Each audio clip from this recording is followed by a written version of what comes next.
Kisah Kaisar Gila Romawi yang mengganti alat vital prianya menjadi lubang wanita. Kaisar itu bernama Elagabalus atau disebut sebagai Heliogabalus. Ia lahir sekitar tahun 203 Masehi di Emesa, yaitu sebuah kota di Suria Barat. Elagabalus mempunyai nama lahir yaitu Varius Avitus Bassianus. Elagabalus adalah putra kedua dari pasangan Julia Semias dan Setus Verius Marcellus. Saat masih kecil, Elagabalus menghabiskan waktunya di Suria. Di sana, ia melayani dewa matahari Siro Romawi, Elagabal, sebagai imam besar di Emesa. Jadi, ia lebih dikenal sebagai Elagabalus. Elagabalus bisa memegang posisi ini karena keluarga ibunya yaitu Julia Semias adalah pendeta turun-temurun. Ketika menjadi kaisar pada tahun 218 Masehi, Elagabalus secara resmi dikenal sebagai Caesar Marcus Aurelius Antonius Augustus. Melalui keluarga ibunya lah Elagabalus terhubung dengan dinasti Sevran yang berkuasa saat itu. Karena nenek dari pihak ibu yaitu Julia Maesa adalah kakak perempuan Julia Domna, yaitu istri Kaisar Septimius Severus, pendiri dinasti Severan.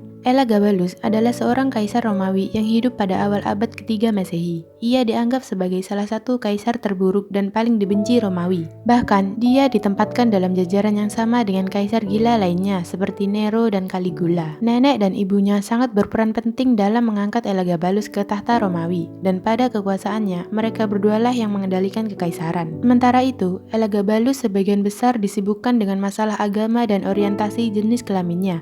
Pada tahun 218 Masehi, Elagabalus memulai perjalanan panjang dari Emesa ke Roma dengan membawa rombongan besar. Dalam perjalanan, dia menghabiskan musim dingin di Nikomedia, sebuah kota Yunani yang kini menjadi wilayah Turki. Di sini, menurut Herodian, Elagabalus terjun ke dalam aktivitas gila untuk dewa asalnya, dengan ritual yang telah dilatihnya sejak kecil. Dia mengenakan pakaian paling mahal, yaitu jubah ungu bersulam emas, memakai kalung dan gelang emas. Dia juga menambahkan sebuah mahkota atau tiara yang berkilauan dengan emas dan permata. Ditemani oleh seluring dan genderang, ia melakukan pelayanan kepada dewanya. Dan selama tinggal di Nikomedia, Elagabalus hidup dengan cara yang bejat dan terlibat dalam kejahatan yang tidak wajar dengan laki-laki. Bahkan, Elagabalus sampai mengorbankan anak-anak untuk menghormati dewanya.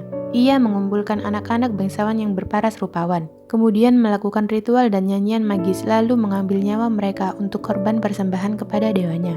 Pakaian mewah Elagabalus dan ritual gilanya dikatakan telah menghibur pasukan Romawi. Para prajurit bahkan sampai melakukan perjalanan ke tepi area itu hanya untuk menyaksikan Elagabalus melakukan ritual. Dan tampaknya mereka terpesona oleh ketampanan Elagabalus dengan pakaiannya yang mewah dan perhiasannya yang mahal. Tapi setelah mereka melihat ketidakwibawaan Elagabalus, para prajurit mulai menyesal karena mereka telah bersekongkol melawan Macrinus untuk menjadikan Elagabalus kaisar. Bahkan, nenek Elagabalus mulai khawatir dengan cara sang cucu menampilkan dirinya di depan rakyatnya. Elagabalus sangat menganggap dirinya istimewa dan paling utama sebagai imam besar Elagabal. Menurutnya, perannya sebagai kaisar Romawi tidak terlalu penting. Dan akhirnya, ia mengabaikan peringatan neneknya dan terus berperilaku dan berpakaian sesuka hatinya. Elagabalus terus melakukan tugasnya sebagai imam besar di Roma.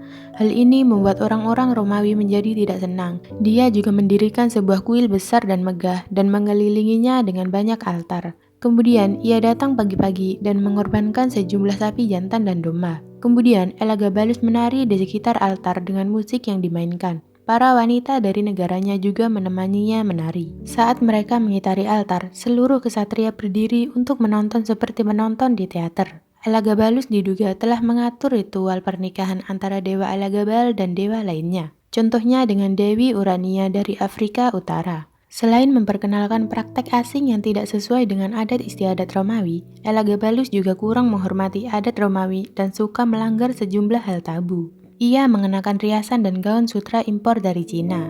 Ia juga mencabuti seluruh bulu di tubuhnya. Elagabalus suka berpakaian seperti wanita, memiliki buah dada palsu, dan menggunakan wig.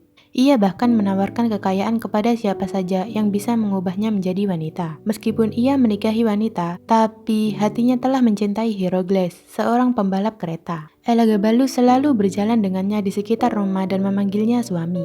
Ia bahkan berkata, "Saya bangga disebut istri, nyonya, dan ratu Herogles." Terlepas dari cintanya terhadap Herogles, Elagabalus berulang kali berselingkuh. Ia sangat senang ketika ditangkap oleh Herogles dan dihukum akibat kelakuan buruknya. Elagabalus percaya pada elitokrasi. Bahkan, ia sampai memerintahkan pelayan untuk mencari pria dengan alat vital yang sangat besar untuk memperkerjakan mereka sebagai pelayan dan pejabat. Salah satu orang itu adalah Aurelius Doticus yang menjadi kekasihnya. Semasa hidupnya, Elagabalus sempat menikah beberapa kali. Ia pertama kali menikah dengan Cornelia Paula, seorang wanita bangsawan Romawi. Tapi, ia menceraikannya karena menurutnya, istrinya mempunyai beberapa noda di tubuhnya, sehingga tidak pantas menjadi istri kaisar. Elagabalus sangat yakin bahwa ia adalah perwujudan dewa matahari. Ia memutuskan bahwa sudah waktunya untuk ia menikahi seorang dewi. Jadi, pada tahun 220 Masehi, ia masuk ke tempat perlindungan rahasia Dewi Vestal dan melanggar kesucian Acrilia Severa, salah satu perawan suci Vestal. Di bawah hukum Romawi, setiap Vestal yang melakukan hubungan suami istri harus dikubur hidup-hidup. Tapi, Elagabalus memilih untuk menikahinya dengan harapan mereka dapat menghasilkan anak-anak seperti seorang dewa. Akan tetapi, banyak orang Romawi yang tersinggung dengan tindakannya dan menganggapnya sebagai penistaan. Namun, tak lama setelah itu, Elagabalus menceraikan sang mantan perawan Vestal. Setelah itu, ia menikahi istri ketiganya, lalu bercerai lagi. Kemudian, ia kembali lagi menikahi Severa. Elagabalus diyakini sangat cabul. Ia bahkan meminta para tabib untuk membuat lubang wanita di tubuhnya melalui sayatan. Ia menjanjikan uang dengan jumlah yang sangat besar untuk melakukannya. Elagabalus terkenal karena keinginannya untuk menjadi wanita. Perilaku sang kaisar ini membuatnya harus terasing di seluruh Roma. Dan pada akhirnya, pada tahun 222 Masehi, para prajurit pengawal Praetorian memutuskan untuk menurunkan kaisar mereka sendiri dari jabatannya. Heragon mengatakan jika para prajurit mendukung sekutu Elagabalus, yaitu Alexander, karena ia adalah orang yang lebih cocok untuk menjadi kaisar dan karena emas yang diam-diam dibagikan kepada mereka oleh Julia Maesa, nenek Elagabalus. Elagabalus yang mengetahui tentang ini berencana untuk menghabisi Alexander, tapi rencananya digagalkan oleh neneknya sendiri. Elagabalus akhirnya dibunuh oleh para pasukan Praetorian. Ketika ia sedang berada di camp, sang kaisar pergi ke sana bersama Alexander untuk mencoba menenangkan para prajurit yang marah. Ketika mendengar apa yang ia coba lakukan kepada sepupunya itu, ibu Elagabalus mencoba melindunginya, tapi mereka berdua akhirnya tidak terselamatkan. Elagabalus berusaha melarikan diri, dan sang ibu yang memeluknya dengan erat tewas bersamanya. Kepala mereka diputus, pakaian mereka dilucuti dan diseret ke seluruh kota. Kemudian, tubuh ibunya dibuang ke suatu tempat, sedangkan tubuh Elagabalus dibuang ke sebuah selokan yang mengalir ke sungai Kiber.